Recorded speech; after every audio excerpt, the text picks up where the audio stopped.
우리는 살아가면서 수많은 다짐을 합니다. 그리고 또 수없이 그 다짐에 실패합니다. 그래, 오늘 저녁부터 6시 이후에는 아무것도 먹지 말자 다짐해 놓고, 왜 이렇게 출출하지? 먹으면 안 되는데. 에이, 요거트 정도는 괜찮겠지. 오늘부터 무조건 운동하는 거야. 공원 한 바퀴 꼭 돌아야지 다짐해 놓고. 몸이 왜 이렇게 피곤하지? 이런 데 나가서 움직이면 몸살 날 것 같은데. 그래, 내일부터 하자. 이거 목사님 얘기 아니에요? 그러실까봐 말씀드리는데, 그 얘기 들을까봐 제가 이번 주에 열심히 공원 돌았어요. 제 얘기 맞아요. 수없이 다짐하고 실패해요. 저만 그래요? 성도님들 똑같지 않아요? 삶의 다짐만이 아닙니다. 우리 예수님 말씀 앞에서도 그래요. 우리 예수님 말씀하셨어요. 얘들아, 이게 복이 있는 삶이야. 너희 복이 있는 삶을 좀 살아야지. 어떻게 해요? 원수를 좀 사랑해줘. 너희 미워하는 사람 좀 잘 대해줘. 줄 때는 아무것도 바라지 말고 주는 거야. 그렇게 할게요. 그렇게 살아볼게요. 다짐했지만 그게 잘 되더냔 말이에요. 원수를 사랑해라. 아멘. 주님, 그렇게 하겠습니다. 내가 일단 집안의 왼수부터 좀 사랑하겠습니다. 그리고 이제 남편을 사랑하기 위해서 마음도 비우고, 그 왼수 같은 남편한테 잘해주고 비유 맞추고.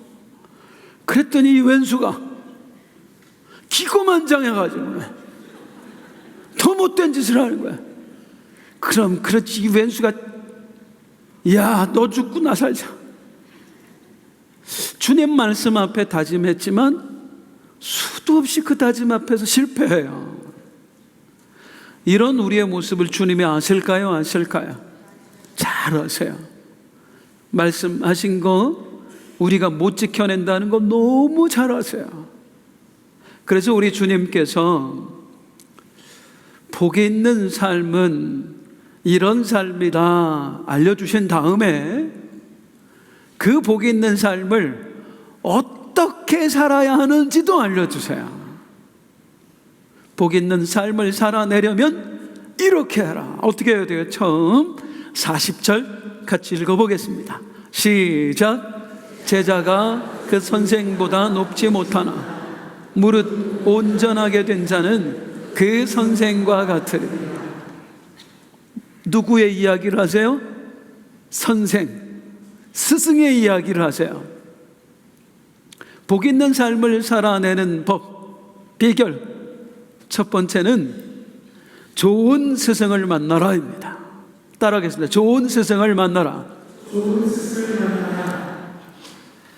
나를 복 있는 삶으로 이끌려면 나를 이끌어줄 좋은 스승을 만나야 되는 게 당연하겠죠. 만약에 나쁜 스승을 만나면 어떻게 될까요? 39절 시작. 또 비유로 말씀하시되 맹인이 맹인을 인도할 수 있느냐? 둘이 다 구덩이에 빠지지 아니하겠느냐? 맹인이 맹인의 인도함을 받으면 둘 다 구덩이에 빠지는 것처럼 네가 나쁜 선생을 만나면 결코 복이 있는 삶을 살아낼 수 없다, 이런 말이에요. 그럼 좋은 스승을 만나면 어떻게 될까요? 40절 다시 시작. 제자가 그 선생보다 높지 못하나 무릇 온전하게 된 자는 그 선생과 같으리라. 제자가 처음 선생 앞에 나왔을 때는 선생이 못 미치죠. 그런데 온전하게 되면, 선생의 가르침을 온전히 받아들이면 나중에 그 선생과 같으리라. 선생과 같은 사람이 된다 그 말이에요. 이 당시 이스라엘 사람들 랍비들에게 배우기 위해서 따라다니는 제자들이 많이 있었어요. 랍비를 스승으로 삼고, 그들이 그 랍비 스승에게 배울 때 어떻게 했느냐면 그냥 무작정 따라 했습니다. 그 랍비 스승이 걷는 대로 따라 걷고, 스승이 먹는 대로 먹고, 스승이 기도하는 대로 기도하고, 심지어는 스승의 말투까지 따라했어요. 그렇게 하다 보면 시간이 많이 지난 후에 그 스승과 똑같은 사람이 하나 만들어지는 거예요. 스승과 같아지리라. 저 어릴 때, 저 때는 국민학교였습니다. 우리 국민학교 다닐 때 우리가 참 부러워하는 대상이 있었어요. 그게 누구냐면 선생님의 심부름을 도맡아서 하는 아이들이었어요. 심부름 아무한테나 안 시켰어요. 그때 반장, 공부 아주 잘하는 애, 아니면 집안이 넉넉한 애, 이런 애들한테만 심부름을 시켰어요. 퀴즈, 제가 심부름을 한 적이 없을까요? 없을까요? 없어요. 집안도 가난하고 또 공부도 썩 잘하는 것도 아니고, 더군다나 숙기가 정말 없어서 저는 학교에 가도요, 왔는지 안 왔는지를 몰라요. 한 70명이 넘는 아이들 중에 선생님이 저를 전혀 주목해 주지 않았습니다. 심부름, 언감생심, 생각도 못 해봤어요. 그런 어느 날 6학년 때 선생님이 제 이름을 부르는 거예요. 호승아. 저 깜짝 놀랐어요. 선생님이 제 이름 아는 거 보고. 네 선생님, 그랬더니 선생님 하시는 말씀이, 가서 담배 한 갑 사와라. 지금 같으면 말도 안 되는 얘기인데요, 그때는 그게 가능했습니다. 나한테 심부름을 시킨 거야. 이야, 당황스러웠지만 기쁨으로 다녀왔습니다. 그때부터 애들이 저를 우러러봐요. 선생님 심부름만 내라고요. 나중에 제가 깨닫게 된 사실은 우리 선생님이 늘 위축되어 있는 저를 가엽게 여겼던 거예요. 그래서 기살려 주려고 저에게 심부름을 시켰던 거예요. 아무튼 그날 이후로 저는요, 이 선생님이 너무 좋았어요. 그래서 그때부터 그 선생님이 하는 걸 따라서 했습니다.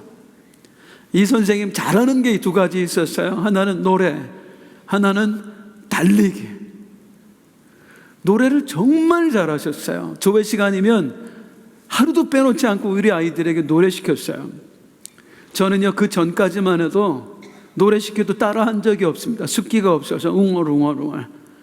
그 심부름한 이후부터는 큰 소리로 따라했어요.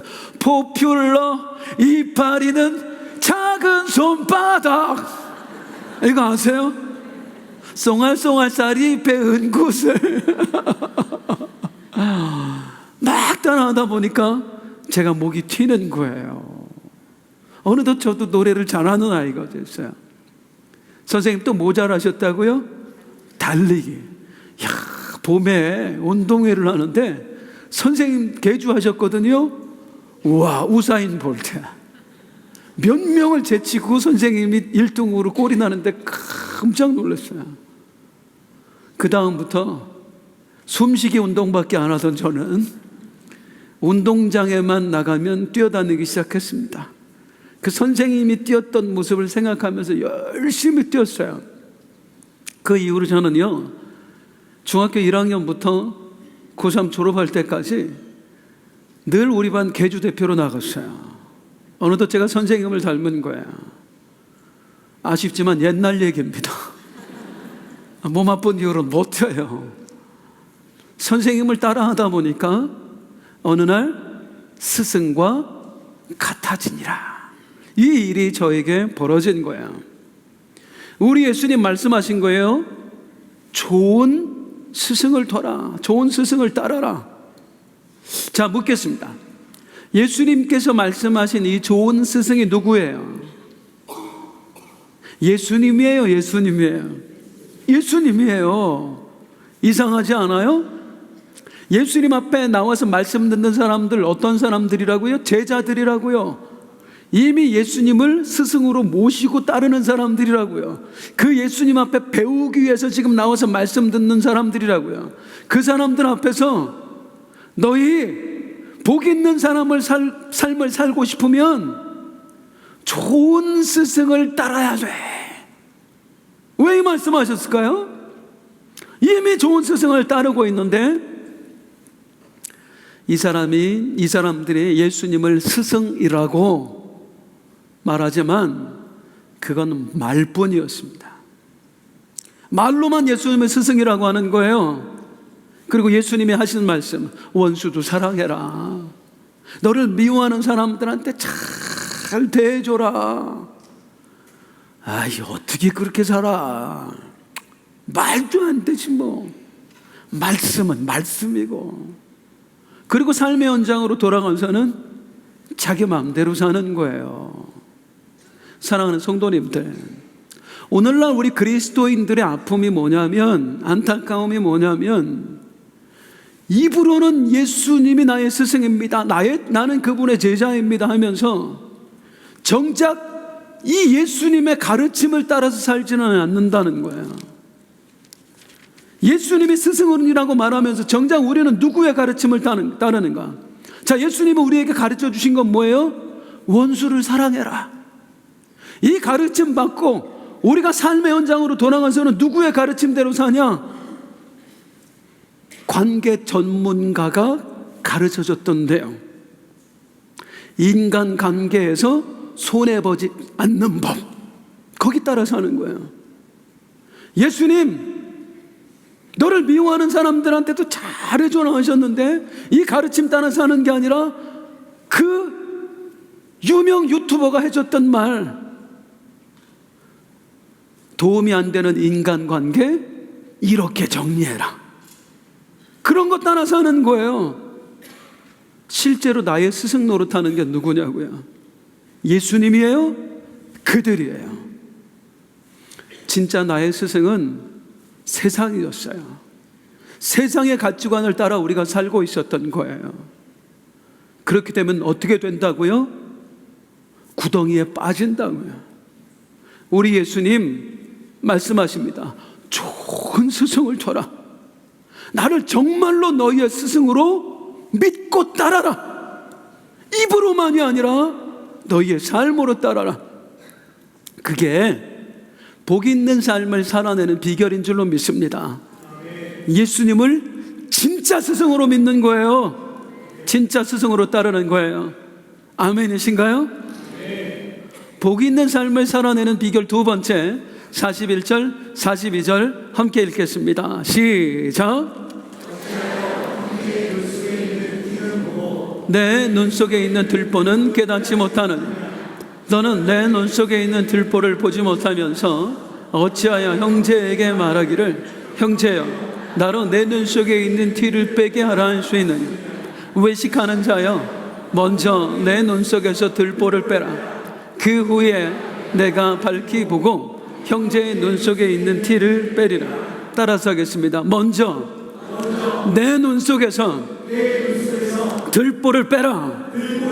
한 번 더. 먼저 내 눈 속에서 들보를 빼라. 복이 있는 삶을 살아내려면 두 번째, 내 내면을 먼저 들여다봐야 됩니다.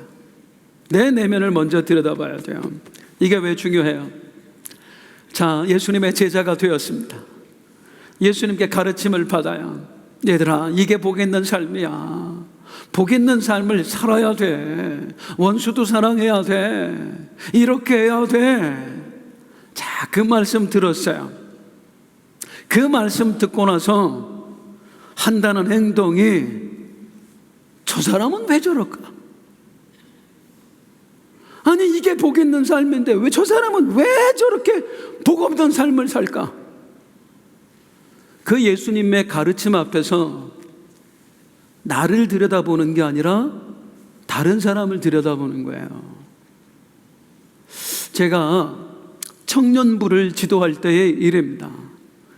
우리 청년들을 맡아서 제가 지도하면서 그런 필요성을 느꼈어요. 얘들한테 복음을 가르쳐야 되겠다.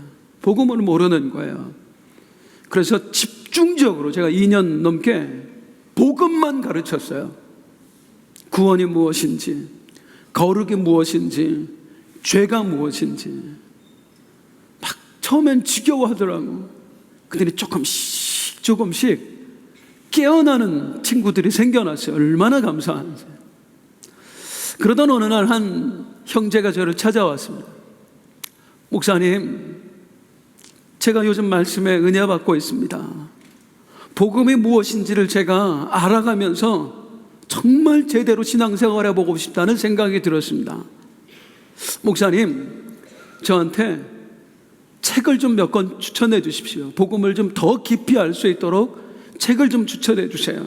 그래서 제가 몇 권의 책을 추천을 해 주었어요. 그랬더니 이제 그걸 열심히 보는 거예요.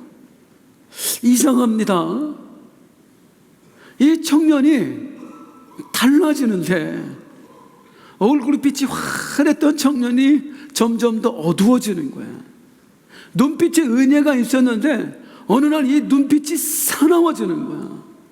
예배 때마다 감동의 표정으로 예배 드렸었는데 인상을 쓰면서 예배 드리고 있는 거예요. 제가 왜 저러지? 도대체 왜 그럴까?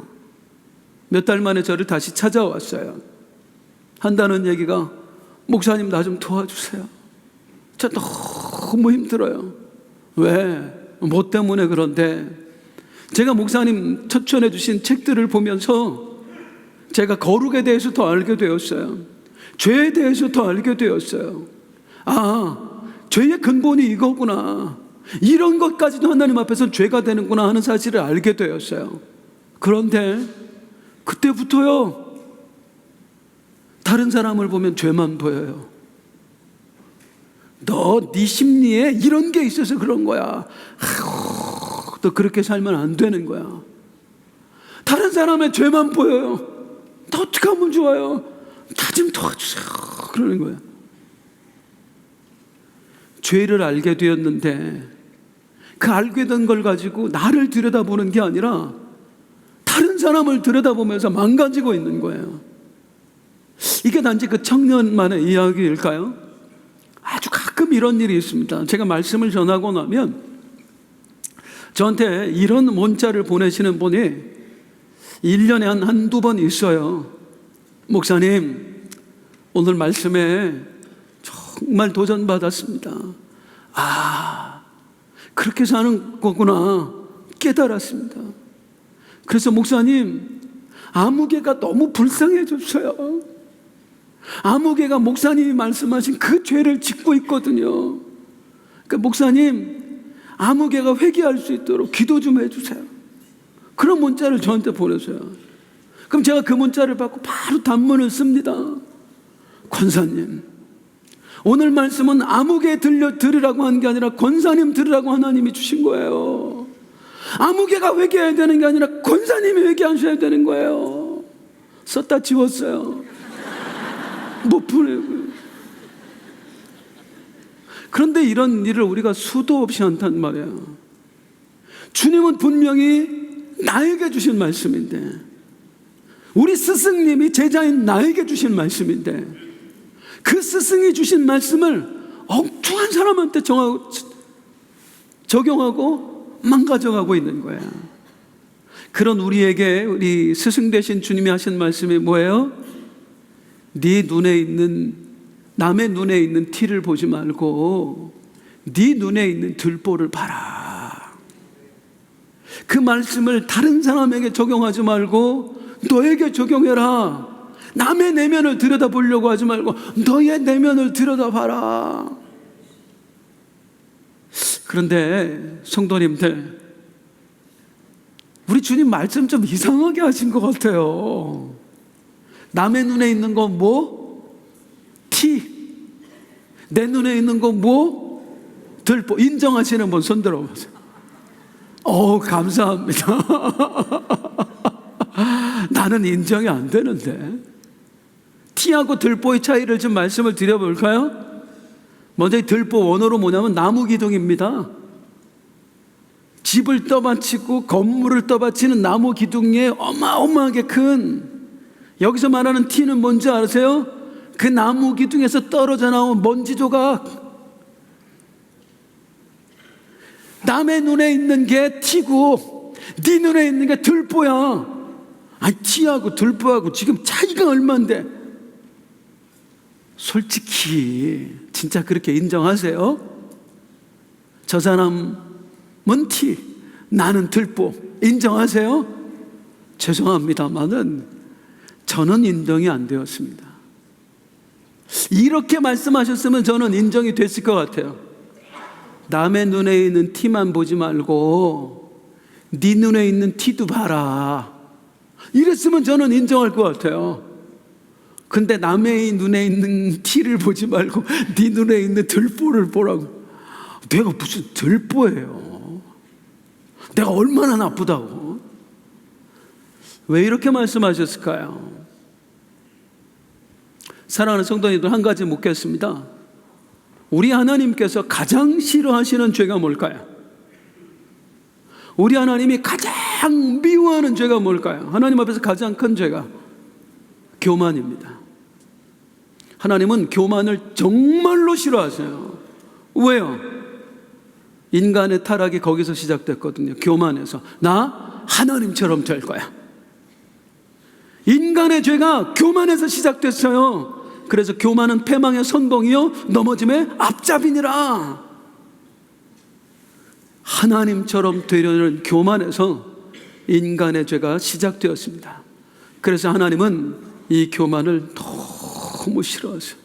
인간은 모두 교만 때문에 넘어지거든요. 그런데 인간이 스스로 하나님 됨, 그 교만이 가장 잘 표현되는 행위가 뭐냐? 인간이 언제 하나님처럼 하느냐? 판단과 정죄할 때입니다. 자, 성경을 보세요. 신명기 1장 17절 시작. 재판은 하나님께 속한 것이. 야고보서 4장 12절이에요. 시작. 대재판관은 오직 한 분. 이 세상의 재판관은 딱 한 분밖에 없어요. 사람을 판단할 권한은 하나님만 가지고 있어요. 그 사람의 죄를 정죄할 자격은 오직 하나님밖에 없어요. 그런데 인간이 하나님처럼 되면서 이 하나님 자리를 빼앗고 그 자리에 앉는 겁니다. 그리고 남의 있는 눈 속에 있는 티를 정죄하는 거야. 어떻게 저렇게 살 수가 있어? 사람이 어떻게 저럴 수가 있어? 그 죄, 재판장의 자리에 앉아서 누군가를 정죄하고 있는 그 죄, 하나님만 하셔야 될 판단을 자기가 하고 있는 그 죄, 그 죄가 내 눈에 들보와 같다. 저 사람의 죄가 티와 같다면 그 사람을 판단하고 정죄하는 너의 죄는 내 눈에 들보와 같다. 하나님은 이 말씀 우리한테 깨달으라고 주신 거거든요. 복 있는 삶을 살아라, 나한테 주신 말씀이거든요. 믿으시나요? 그런데 기껏 이 말씀을 가지고 왜 저렇게 살아? 아니, 믿는 사람이 어떻게 저럴 수가 있어? 목사라는 사람이, 장로라는 사람이, 에이, 기도 안 할 때부터 알아봤다. 그러니까 너 몸이 아프지. 너 그 따위로 사니까 니네 집이 망하는 거야. 판단하고 정죄하고 티와 들보. 이 티와 들보에 대해서 비교를 해드리면 이렇다 이 말입니다. 하나님 보시기에 성도된 자가 기도를 안 하고 살아. 그 행위가 하나님 보시기에 티와 같다면 들보는 뭐냐? 내가 얼마나 기도 많이 하는 줄 알아요? 저 기도도 안 하는 것들 같으냐라고.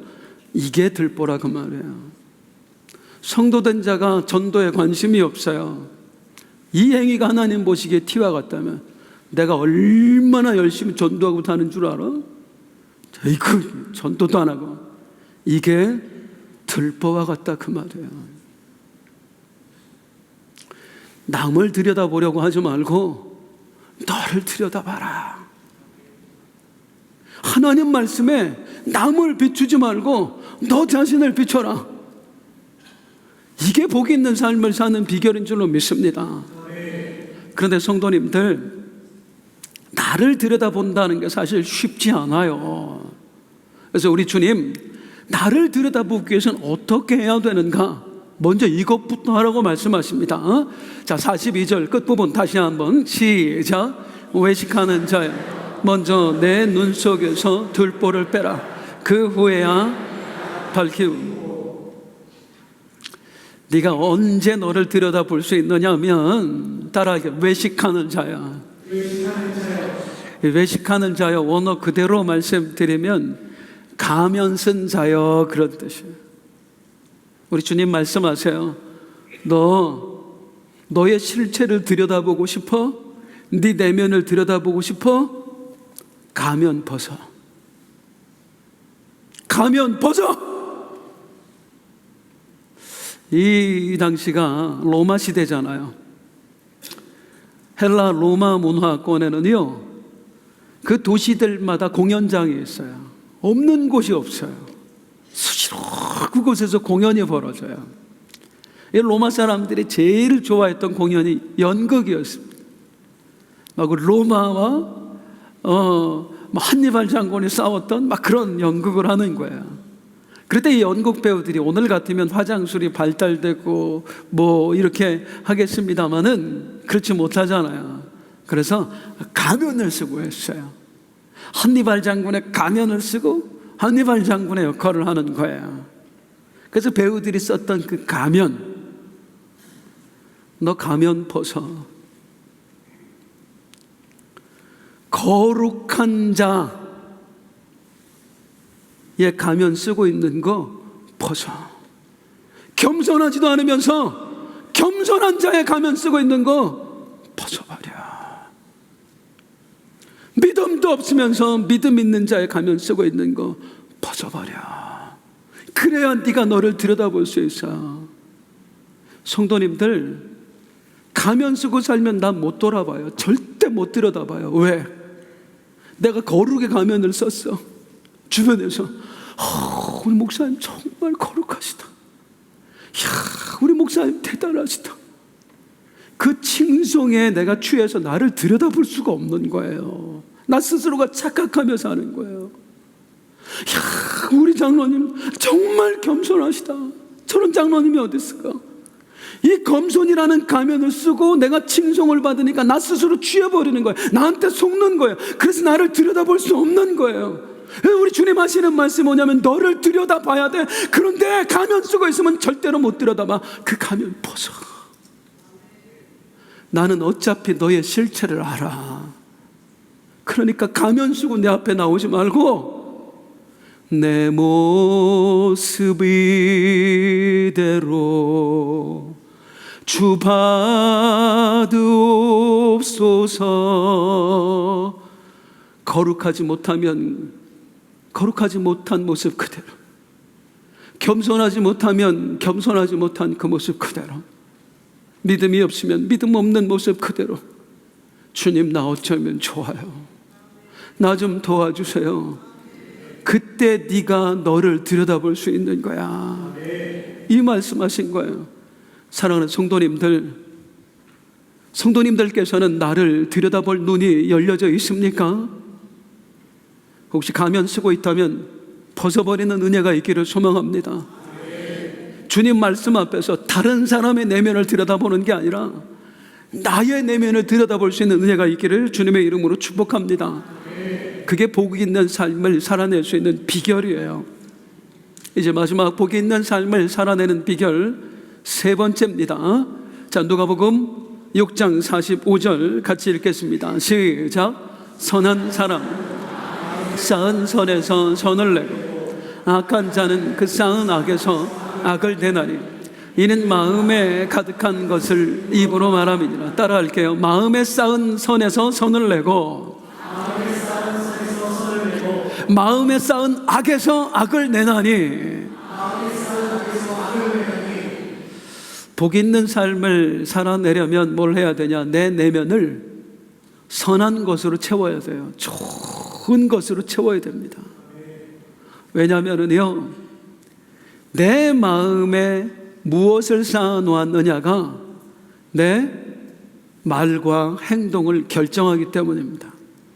내 마음에 쌓여있는 것이 말로 나오고 행동으로 나온 거야. 아까 45절 다시 한번 읽어볼게요. 시작. 이는 마음에 가득한 것을 입으로, 마음에 가득 차 있는 것이 내 입에 말로 흘러나왔다 그 말이에요. 가끔 우리가 누구랑 대화하다가 나도 모르게 그분의 상처를 건드릴 때가 있지요. 확 기분을 상하게 하는 때가 있어요. 아차 싶어. 그래서 우리가 뭐라고 하죠? 어머 미안 본심이 아니었어. 자기 알지? 내 맘 알지? 본심 아니야? 기분 나빠하지 마. 그런 우리에게 주님이 뭐라고 하시냐면, 본심이잖아, 실수 아니잖아, 네 말은 네 마음에서 나온 거야. 너 실수한 게 아니라 진짜 그렇게 생각했던 거야. 우리 주님 우리에게 그 말씀하시는 거야. 누군가 화를 잘 내, 그냥 이거는 말하면 안 되겠다, 이렇게 화내는 거 막 하면 좀 욕하고 그러면 안 되겠죠. 내 입술에서 화가 막 나와요. 마음에 화가 있어서 그래요. 내 입에서 불평이 막 쏟아져 나와요. 내 마음에 불평이 가득해서 그래요. 내 입에서 누군가를 향한 험담이 막 쏟아져 나와요. 뭐 때문에 그래요? 내 안에 그를 향한 시기심이 있는 거야. 내 안에 그 앞에서 열등감이 있는 거예요. 그 마음에 가득한 것이 네 입술로 나온 거예요. 말만 그래요? 행동도 마찬가지입니다. 성도님들, 행동이라는 건요, 그 사람 마음속에 있는 게 나온 거예요. 그 사람은 참 좋은데 도벽이 있어. 사람은 좋은데 왜 자꾸 남의 걸 훔칠까? 사람이 좋은데 왜 남의 걸 훔칩니까?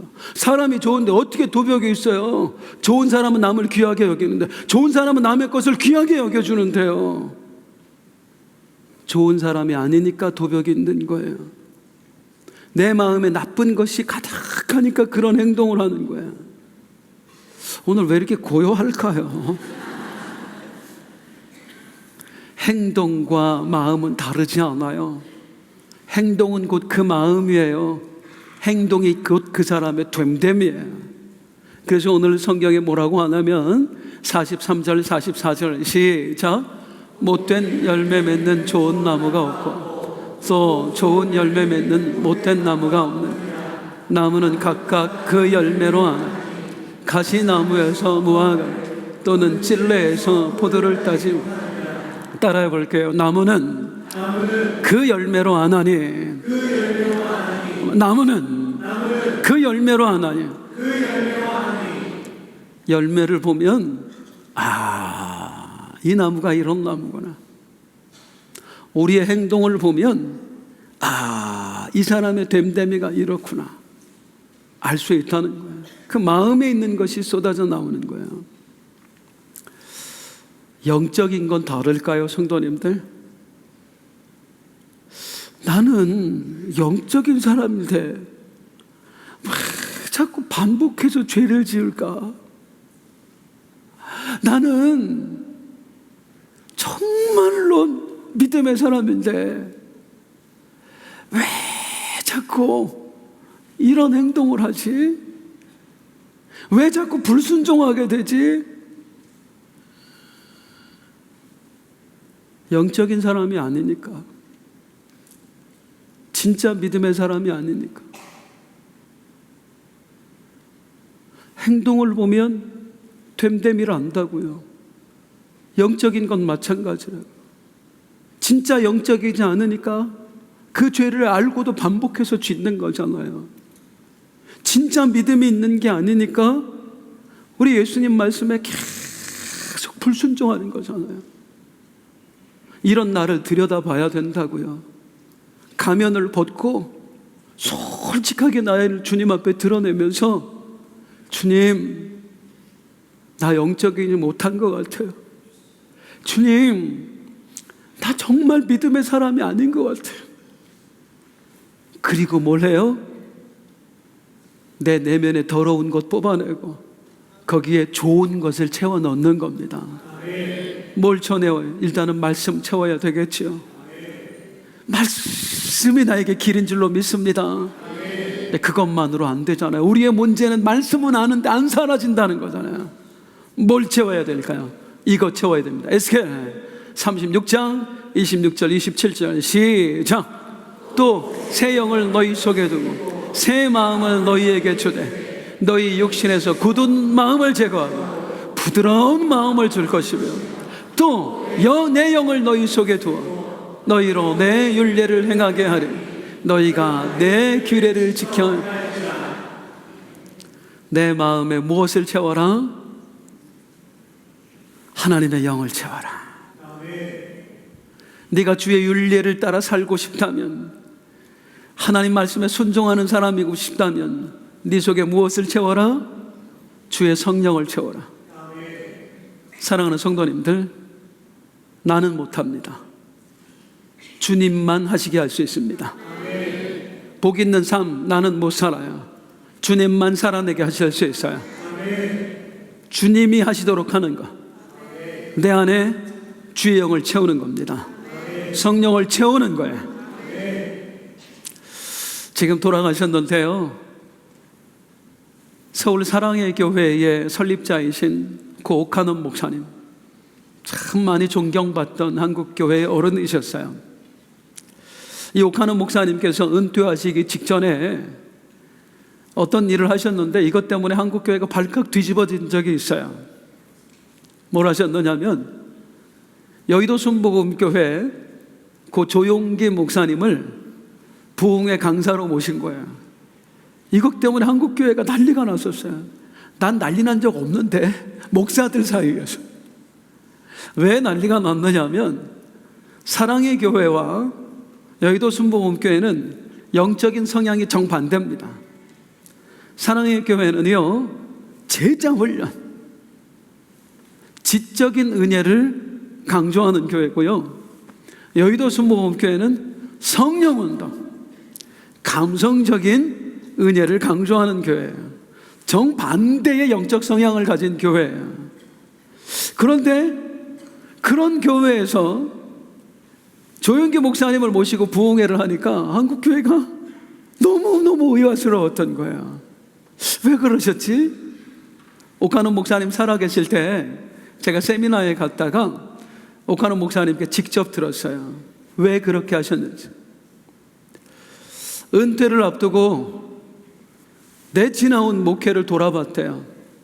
그리고 지금 맺게 된 열매를 보았대요. 한국교회에 제자훈련을 보급한 교회예요. 평생 제자훈련에 모든 걸 쏟아부었어요. 성도님들에게 바른 말씀 가르쳐주기 위해서 오카논 목사님 모든 걸 쏟아부었어요. 그리고 누가 인정하더라도 제자훈련으로 성공한 교회가 되었어요. 성도님들, 말씀 공부 열심히 했고요, 말씀의 지식 가득 채웠어요. 어느 정도로 열심히 하느냐면 목사님들 세미나 오면 그분들이 가르쳐 줄 수 있을 정도로 열심히 했어요. 대단한 분들이에요. 그런데 오카논 목사님의 고민, 왜 삶은 그대로지? 저 권사님, 나한테 30년 전부터 제자훈련 받았는데 왜 지식만 쌓이고 삶은 그대로지? 저 장로님, 나한테 40년 가까이 제자훈련 받았는데 왜 40년 내 살던 모습 그대로 살고 있지? 너무 충격을 받은 거예요, 목사님. 열심히 제자 훈련하고 말씀 공부시켰는데 삶이 전혀 달라지지 않은 거예요. 그때 목사님이 깨달은 게 우리가 해낼 수 있는 게 아니구나. 아무리 말씀을 깨달아도 그 말씀을 살아낼 능력은 우리에게 없는 거구나. 그래서 조영기 목사님께 전화드렸대요. 목사님, 우리 교회에 와서 부흥회 한 번만 해달라고. 우리 성도님들 성령으로 좀 충만하게 해달라고. 그럼 여의도 순복음교회 성도들은 제대로 사냐? 그건 모르겠어요, 저는. 근데 욕하는 목사님 그 마음은 이해되시죠? 그 고민은요, 우리 힘으로 안 되더라. 내가 그토록 쏟아부었는데 안 되는구나. 열심히 가르쳐줬는데도 안 되는구나. 그렇게 열심히 배웠는데 누군가를 가르쳐줄 정도로 말씀의 지식이 쌓였는데 안 되는구나. 안 사라지는구나. 결국 누구밖에 할 수 없다? 하나님밖에. 그분의 영에 사로잡히지 않고는 복 있는 삶을 살아낼 수 없는 거라구나. 우리 힘으로 못해요. 그분만 하시게 할 수 있어요. 그래서 그 성령을 내 안에 모셔드려야 돼요. 사랑하는 성도님들, 복 있는 삶을 살아내길 원하십니까? 어떻게 해야 돼요? 좋은 스승을 모시세요. 우리 예수님 진짜 스승으로 모시세요. 그 스승 앞에서, 그분의 말씀 앞에서 나를 들여다보세요. 다른 사람 보지 말고 나를 보세요. 내가 들여다 보이걸라, 나의 부족함이 보이걸라. 간구하세요. 성령님, 당신께서 하시옵소서. 나를 도와주옵소서. 그때 이 복 있는 삶 살아낼 수 있을 줄로 믿습니다.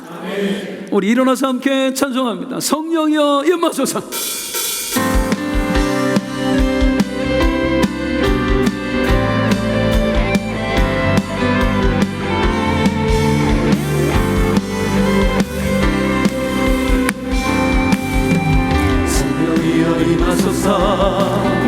메마른 나의 심령 위에 주님의 은혜에 담비 내려 나를 꽉 적셔주옵소서. 주의 권세 주의 능력 지금 시간이 임하셔서 악한 권세 모두 깨뜨리고 주님 나라 임하소서. 영광 할렐루야. 예수의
슬픈 마음 있는 자, 몸과 영혼 병든 자, 누구든지 부르시오. 예수 이름 부르시오. 그 이름을 믿는 자, 그 이름을 부르는 자, 그가 어떤 사람이든 그는 구원하리. 예수 예수 예수 능력의 그 이름 예수 나 외쳐 부르네. 예수 예수 구원의 그 이름 예수 나 외쳐 부르네. 예수 그리스도 은과 금 내게 없으나 은과 금 내게 없으나 나 가진 것 너에게 주니 능력의 이름 예수와 그 이름을 붙드시오. 그 이름을 믿는 자, 그 이름을 외치는 자, 그가 어떤 사람이든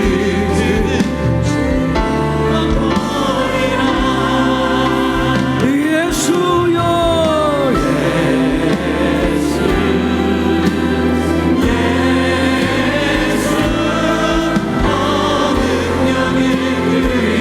예수 나 외쳐 부르네.